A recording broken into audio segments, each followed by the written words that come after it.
Louisville, Kentucky, 1900.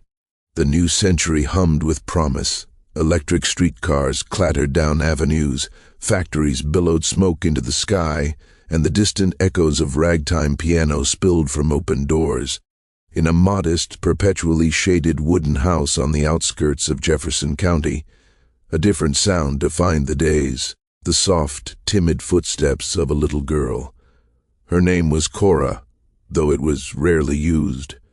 Born to a mother who vanished into the city's shadows, Cora was introduced to neighbors not as a daughter, but as a ward, a child under the care of the Haskells, a stern white couple who spoke of Christian charity.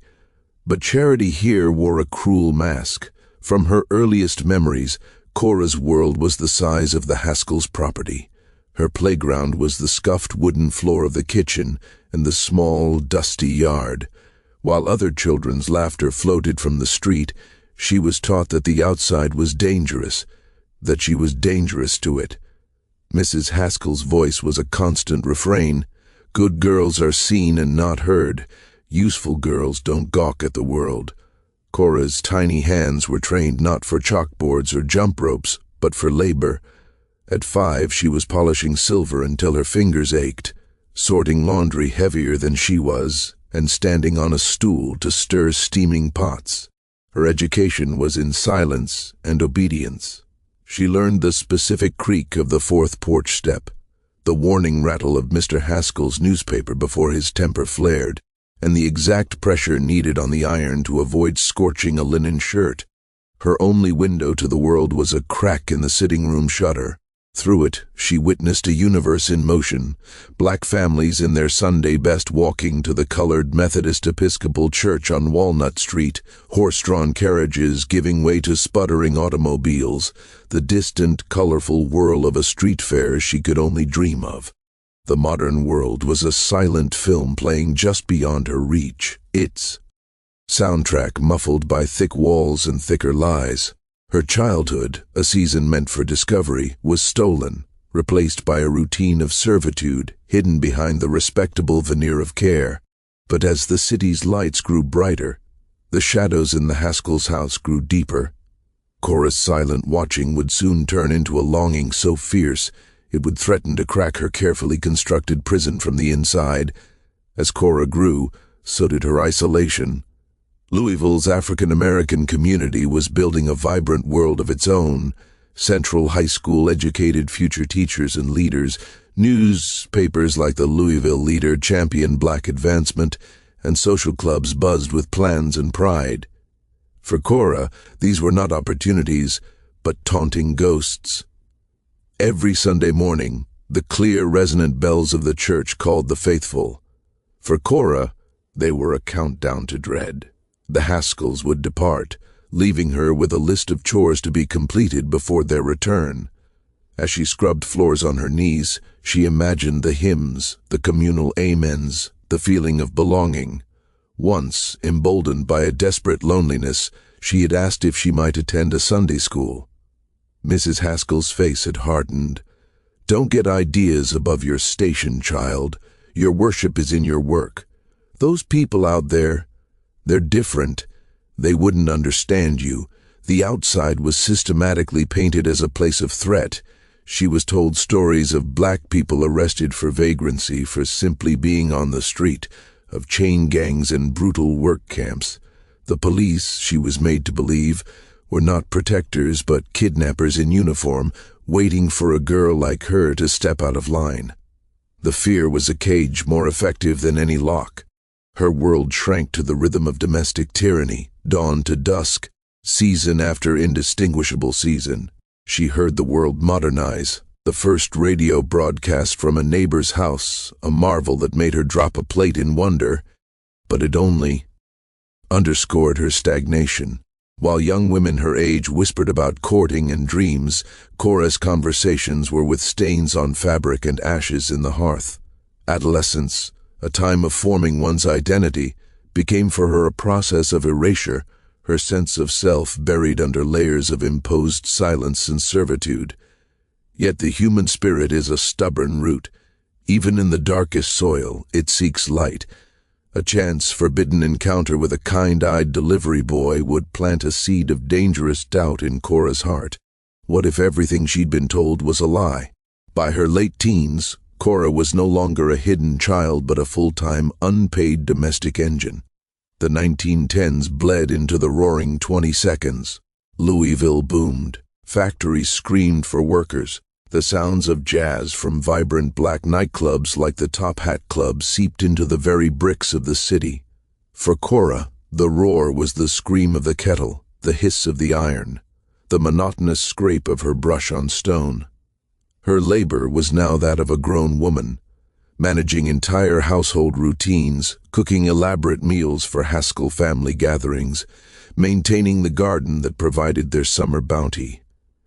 She felt the city's pulse through the goods she handled, the fine tobacco leaves for Mr. Haskell's cigars, the department store fabrics for Mrs. Haskell's dresses. She contributed to the economy but was not part of it. She had no wages, no time that was her own, no right to her own body's exhaustion. The threats evolved with her age. As she grew into womanhood, the fear of being sold or sent away was replaced with more intimate terrors. Mr. Haskell's glances lingered too long. Mrs. Haskell's jealousy sharpened into vigilance. When Cora dared to hum a popular jazz tune she'd heard through an open window, she was backhanded. "That's gutter music," Mrs. Haskell spat. "For gutter people. Clean your mind as you clean this house." The promise of the outside world became a specific, haunting melody. She'd hear couples laughing on their way to a picnic in Cherokee Park, or the spirited debates of students walking past the fence. She existed in a parallel Louisville, a city of toil and shadow, while the real city, a city of life and struggle and joy, marched on without her. Her chains were invisible, woven from custom, threat, and the crushing weight of normalized bondage. But the very music she was forbidden to enjoy carried a rhythm of rebellion. And when a traveling preacher's sermon on God's children in Pharaoh's house drifted through her kitchen window, Cora would clutch the iron in her hand, not as a tool of labor, but for the first time, as a potential weapon for her soul. Adulthood arrived for Cora not with liberation, but with a chilling realization this was her life. As the Harlem Renaissance ignited Black America with a cultural fire, its faint warmth only made Cora's cold reality more acute. She was transferred, without consultation, to the home of Mrs. Haskell's elderly cousin, Miss Adelaide, after Mr. Haskell's death. She was part of the estate, an asset to be managed. Here, the loneliness deepened. Miss Adelaide was a ghost of a woman who spoke in whispers and demanded absolute quiet. Cora's world became a tomb of routine. The Great Depression gripped Louisville, but while neighbors shared meager resources and hardships, Cora's isolation was absolute. She saw bread lines from the window, felt the pinch of reduced rations, yet had no community to suffer with. The most profound theft was not of her labor, but of her humanity's core, the right to love and family. A flicker of connection with a kind older black handyman named Elijah was swiftly and cruelly extinguished. Miss Adelaide, upon seeing a mere exchanged glance, had Elijah dismissed and warned Cora, "Your sin would have cost that man his job. Your nature is to serve this family. Remember that." The message was clear. Her heart was not her own. She was to be a vessel for others' comfort, never a source of her own lineage. She was forced to nurse Miss Adelaide's grandnieces and nephews, singing them to sleep with lullabies that cracked with her own unshed tears. She held their small, warm bodies, imagining the children she would never hold, her own. This denial of motherhood was the deepest cut, a void where a fundamental part of her soul was meant to reside. The silence was no longer just oppressive, it was becoming a living thing inside her, screaming to be let out, and in the depths of the depression, she would hear a new word whispered in the market, a word that would become a lifeline: union. The 1930s brought a paradox. As Miss Adelaide's fortunes waned and the house grew shabbier, the whispers of freedom in Louisville grew louder. Cora, now a woman in her late 30s with the weary eyes of someone much older, began to catch fragments of a changing world. Shopping with a tight fist of pennies, she overheard snippets at the segregated market, Brotherhood, NAACP, New Deal jobs. She saw black men in overalls with determined faces, heading to union meetings. She saw copies of the Louisville Defender with headlines about justice.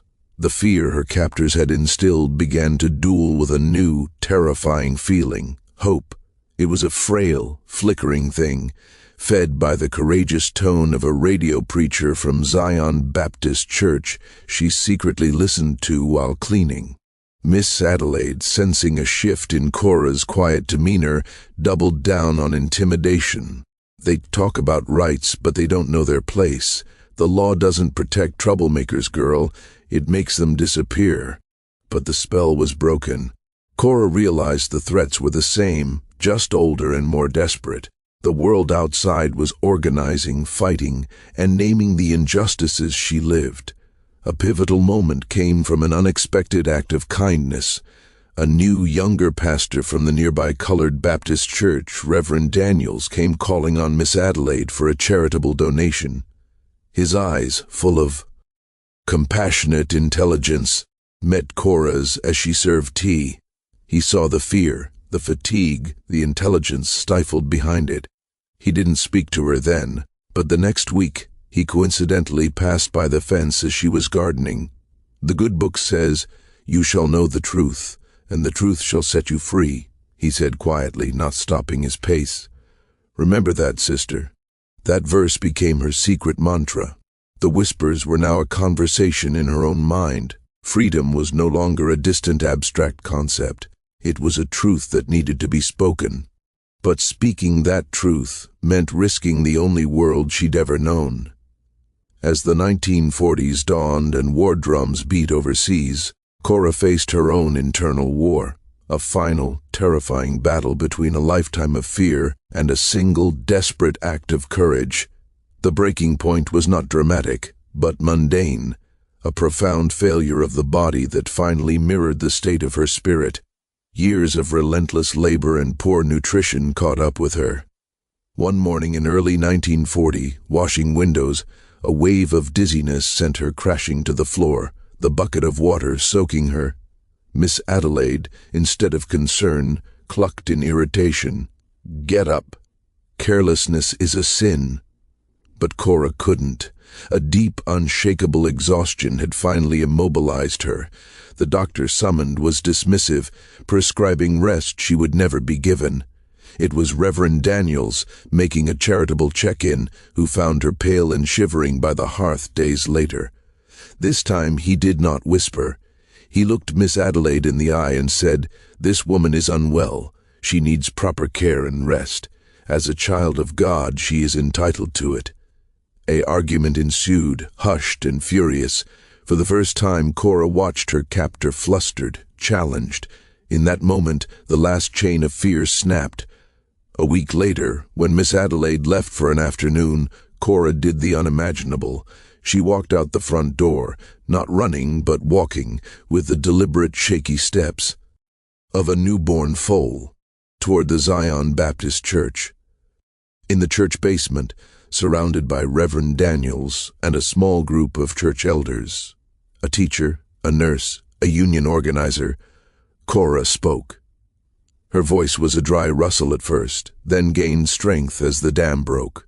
She spoke of the stolen childhood, the unpaid decades, the threats, the loneliness, the denied love, the hidden slavery in the house on the corner. She gave them her name. "My name is Cora," she said, and wept. Her confession was a revelation that sent shockwaves through the community. The church, armed with her testimony, mobilized. They confronted city officials. A sympathetic white journalist from a liberal paper, tipped off by the NAACP, investigated. The story, a slave in Louisville, 1940, broke like a thunderclap. The city was shamed, the nation briefly horrified. For Cora, freedom was not a parade. It was a small sunlit room in the home of the church nurse.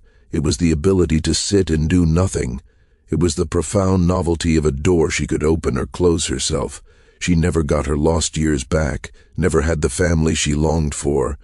But she got her name, she got her story, and in the faces of the young activists who now visited her, seeing her as a symbol of resilience, she saw a future where such secrets could no longer survive. She had broken the silence.